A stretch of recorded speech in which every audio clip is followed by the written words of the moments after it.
Abra o seu coração e receba a palavra viva. Sim, abra o seu coração e receba a palavra viva e transformadora de Jesus. Hoje a nossa história tem por título Perfeição. É isso mesmo. O título da nossa história hoje é Perfeição. No Brooklyn, Nova York, Church é uma escola que se dedica ao ensino de crianças especiais. Algumas crianças ali permanecem por toda a vida escolar, enquanto outras podem ser encaminhadas para uma escola comum. Num jantar beneficente da Church, o pai de uma criança fez um discurso que nunca mais seria esquecido pelos que ali estavam presentes. Depois de elogiar a escola e seu dedicado pessoal, ele perguntou: onde está a perfeição no meu filho Pedro? Se tudo o que Deus faz, tudo o que Deus tem feito é perfeito? Meu filho Pedro não pode entender as coisas como as crianças entendem. Meu filho não pode lembrar fatos e números como as outras crianças. Então, onde está a perfeição de Pedro? Todos ficaram chocados com a pergunta e com o sofrimento daquele pai, mas ele continuou: acredito que quando Deus traz uma criança especial ao mundo, a perfeição que ele busca está no modo como as pessoas reagem diante dessa criança. Então ele contou a seguinte história sobre seu filho Pedro. Uma tarde, Pedro e eu caminhávamos pelo parque onde alguns meninos que o conheciam estavam jogando beisebol. Pedro perguntou-me: pai, você acha que eles me deixariam jogar? Eu sabia das limitações de meu filho e que a maioria dos meninos não o queria na equipe, mas entendi que se Pedro pudesse jogar com eles, isso lhe daria uma confortável sensação de participação. Aproximei-me de um dos meninos no campo e perguntei-lhe se Pedro poderia jogar. O menino deu uma olhada ao redor, buscando a aprovação de seus companheiros de equipe, e mesmo não conseguindo nenhuma aprovação, ele assumiu a responsabilidade e disse: nós estamos perdendo por 6 rodadas e o jogo está na 8ª. Acho que ele pode entrar na nossa equipe e tentaremos colocá-lo para bater até a 9ª rodada. Fiquei admirado quando Pedro abriu um grande sorriso ao ouvir a resposta do menino. Pediram então que ele calçasse a luva e fosse para o campo jogar. No final da 8ª rodada, a equipe de Pedro marcou alguns pontos, mas ainda estava perdendo por 3. No final da 9ª rodada, a equipe de Pedro marcou novamente, e agora com 2 fora e as bases com potencial para a rodada decisiva, Pedro foi escalado para continuar. Uma questão, porém, veio à minha mente: a equipe deixaria Pedro de fato rebater nessa circunstância e deitar fora a possibilidade de ganhar o jogo? Surpreendentemente, foi dado o bastão a Pedro. Todo mundo sabia que isso seria quase impossível, porque ele nem mesmo sabia segurar o bastão. Porém, quando Pedro tomou posição, o lançador se moveu alguns passos para arremessar a bola, de maneira que Pedro pudesse ao menos rebater. Foi feito o primeiro arremesso e Pedro balançou desajeitadamente e perdeu. Um dos companheiros de equipe de Pedro foi até ele e juntos seguraram o bastão e encararam o lançador. O lançador deu novamente alguns passos para lançar a bola suavemente para Pedro. Quando veio o lance, Pedro e o seu companheiro de equipe balançaram o bastão e juntos rebateram a lenta bola do lançador. O lançador apanhou a suave bola e poderia tê-la lançado facilmente ao primeiro homem da base. Pedro estaria fora e isso teria terminado o jogo. Ao invés disso, o lançador pegou a bola e lançou-a numa curva longa e alta para o campo, distante do alcance do primeiro homem da base. Então todo mundo começou a gritar: Pedro, corre para a primeira base! Corre, Pedro! Corre para a primeira! Corre! Nunca na sua vida Pedro tinha corrido, mas saiu disparado para a linha da base, com os olhos arregalados e assustado. Até que ele alcançasse a primeira base, o jogador da direita teve a posse da bola. Ele poderia ter lançado a bola ao segundo homem da base, o que colocaria Pedro fora do jogo, pois ele ainda estava correndo. Mas o jogador entendeu quais eram as intenções do lançador. Assim, lançou a bola alta e distante, acima da cabeça do terceiro homem da base. Todo mundo gritou: corre para a segunda, Pedro! Corre para a segunda base! Corre, corre, Pedro! Pedro correu para a segunda base, enquanto os jogadores à frente dele circulavam deliberadamente para a base principal. Quando Pedro alcançou a segunda base, a curta parada adversária colocou-o na direção da terceira base e todos gritaram: corre para a terceira! Corre, Pedro! Corre para a terceira!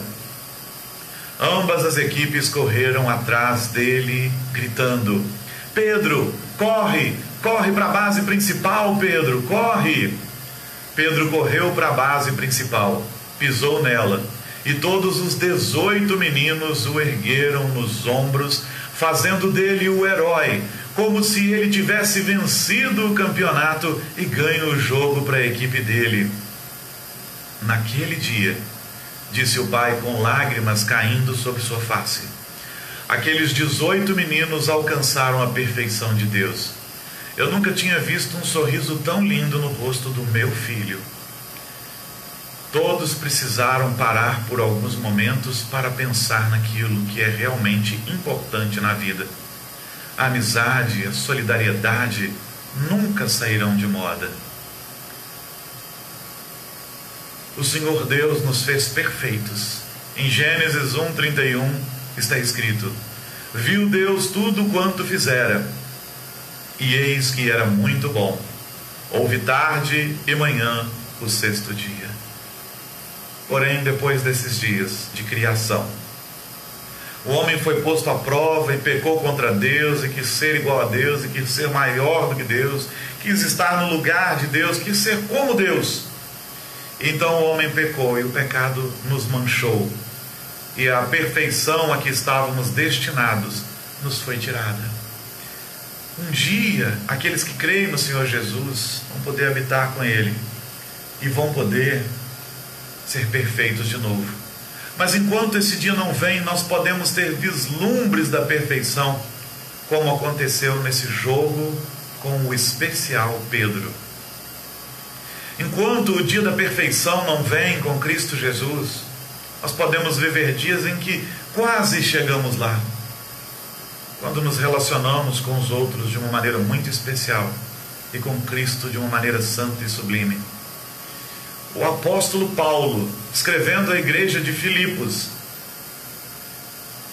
ele diz algo muito interessante em Filipenses capítulo 2, versos 3 e 4. Ele diz: não sejam egoístas. Não sejam egoístas. Nem tentem impressionar ninguém. Nem tentem impressionar ninguém. Sejam humildes e considerem os outros mais importantes que vocês. Não procurem apenas os próprios interesses, mas preocupem-se também com os interesses alheios. Não sejam egoístas, porque o Mestre Jesus não o foi. Na verdade, ele foi maravilhoso, porque ainda que não tivesse feito nada por nós, ele não teria sido egoísta. Mas apesar dos nossos pecados, ele nos amou e se sacrificou por nós. Não tentem impressionar ninguém. Jesus não foi à cruz para impressionar ninguém.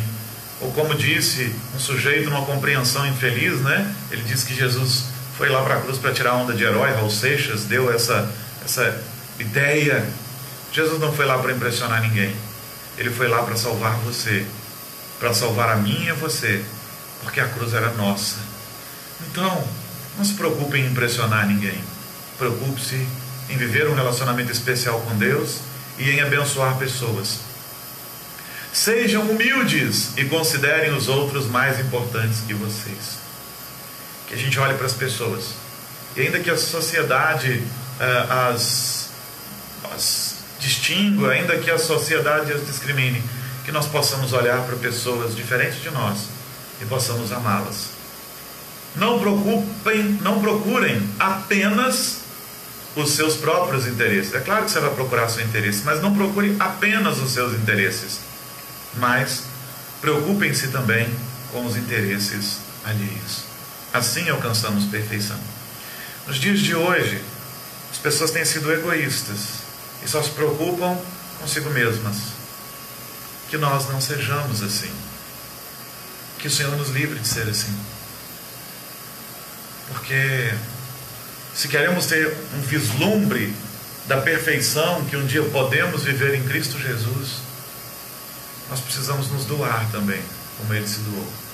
Amar como Ele amou. Cuidar dos outros.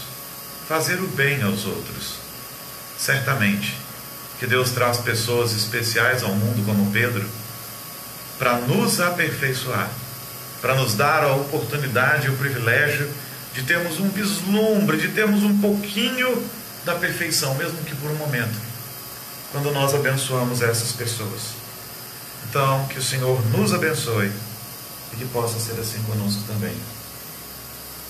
Que busquemos abençoar os outros, busquemos ajudar os outros, que busquemos, de fato, transformar a vida dos outros, fazer a vida dos outros melhor, porque o Senhor Jesus deseja assim.